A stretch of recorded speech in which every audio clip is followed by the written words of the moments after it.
hino ɗo 50 euro 50 euro mi landotoma ɗo landal gotal jabande nden no mari façon tati no jaborte ala ko ɓoyli e muɗum si a andi jabande nden haray ɗa mari 50 euro ko honno ka pular innirte bonne fête d'indépendance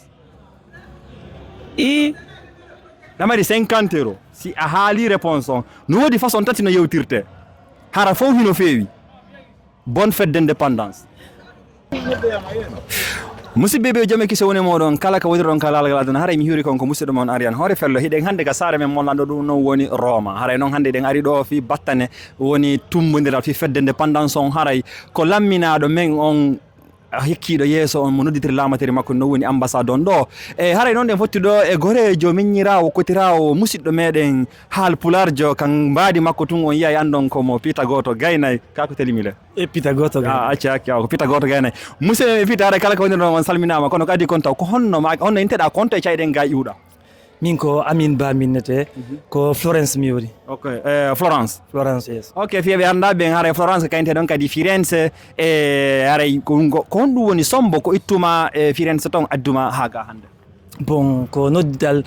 ko ambassade noddidi ko ressortissant guinéen on ɗo waɗi ko addilan lantawa kadi e hooreɓe ressortissant guinéen wonɓe Florence ɓen ko moni vice président ressortissant guinéen wonɓe Florence ɓen ok awa haray musidɓe men kawtalɓe men wonirɓe Florence kala marɗo haray faalaɗo nadde ka moƴoɓere maɓɓe haray ɗo wawi contactude kanko ɗo Amine ɗo masi o windanila mi waɗa e feere fi humpodiron e maɓɓe ɓayi haray ande ɗo komi wiyata kon moƴoɓeɗe no waɗa ko fi men en fof kosi en ɗo e wondi si wawi en nafude ɗo anden kadi ko honɗum woni nafa muɗum kadi ɓayno gasa e nder vidéo ji ɗin ɗo mi nani no nani ɗo meɗe yewtoɗo fi CGE on wallitate jama on fi kala sattendeji ko woni hakkude men enen e ambassade on ko donc haray mbiɗa noddite onon sukaɓeɓen fof enen sukaɓeɓen fof ɓadoɗen hikkaniɓe yeeso ɓen fi en waw faltodirde kono joni en yahay tigui tigui on ka vif du sujet no français ɓen innirta noon mais ko en adi kon taw en waɗay ko pihum hoykum kun taw ka tekkere nde woni ɗon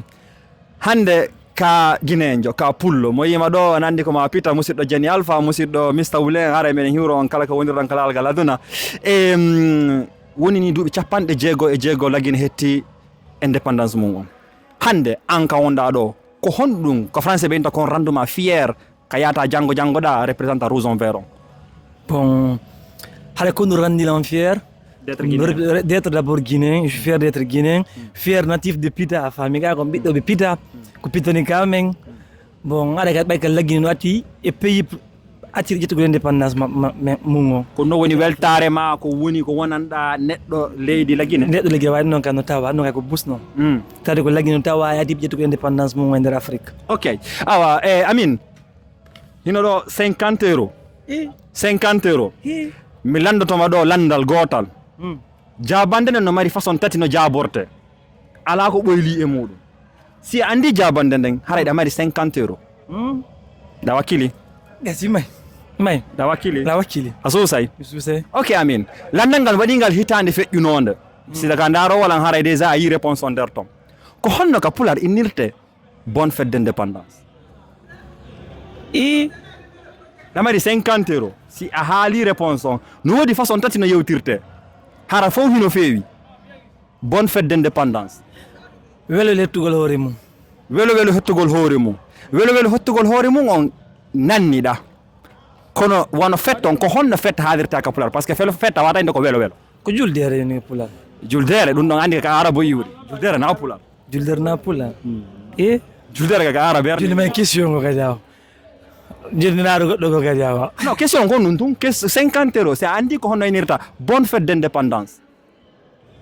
indépendance kono indépendance innete indépendance ko hettugol hoore mum ok hettugol hoore mum ko honno fête on innirta hono innirta o goɗɗo bonne fête e pular hande ko welo hettugol hoore mum ka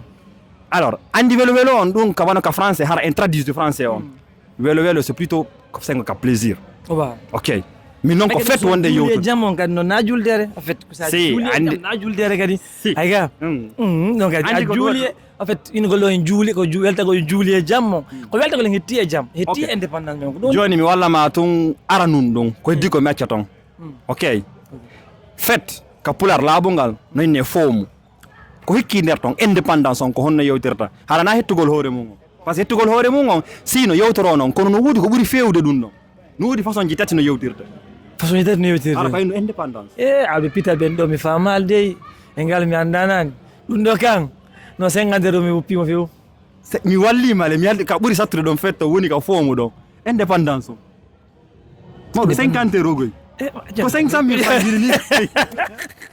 ko 500 000 francs ni goy non franchement mi andade non nan bon lo ok awara monsieur Pita ben quand même awakili ke ay sey parce que la ngandi pular la bu gangal hino metti fi seda e haray année passée wonno question réponse di no nder ton hatta do waya de ndar inerte bonne fête d'indépendance ka pular haray non no andi don non fête ka pular haray adlam yankobe makara mako e men buy haray yewti en ton ko gonga ko welo kon haray fête no inne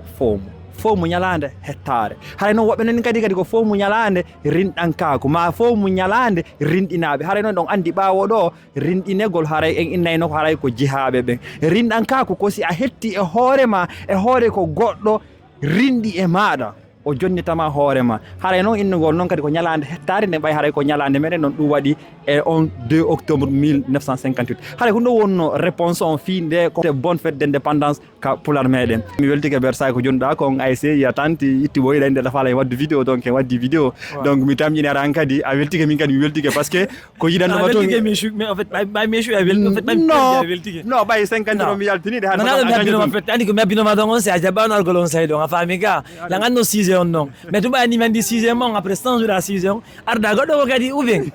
ko pular ngal way non pular ngal ko hala luggo ko hala luñu ko hala welka na badiam ko ngala yire ngaba awa na ella haray merci quand même bersa ko jonda ko réponse on haray men weltani ko onon be FIRENZE ben e golle de jokku don den e kadi dendangal musidal men wombe tom ben e haray men noddite kadi sukabe be musidbe wonir be FIRENZE ben fo haray bay to don association jidi bay ko don do woni nafa jango meden do bayde andi ko e leydi gananeri wonde haray albarka ajaram a jaram man kadi arian a weltanama pullo futa pullo Pita galedi babengan haray musi be ko do wonno question haray on jarnama salnama no me wiit non pular ngal ko fina fama famina rementum alla sankay en e say si alla jabi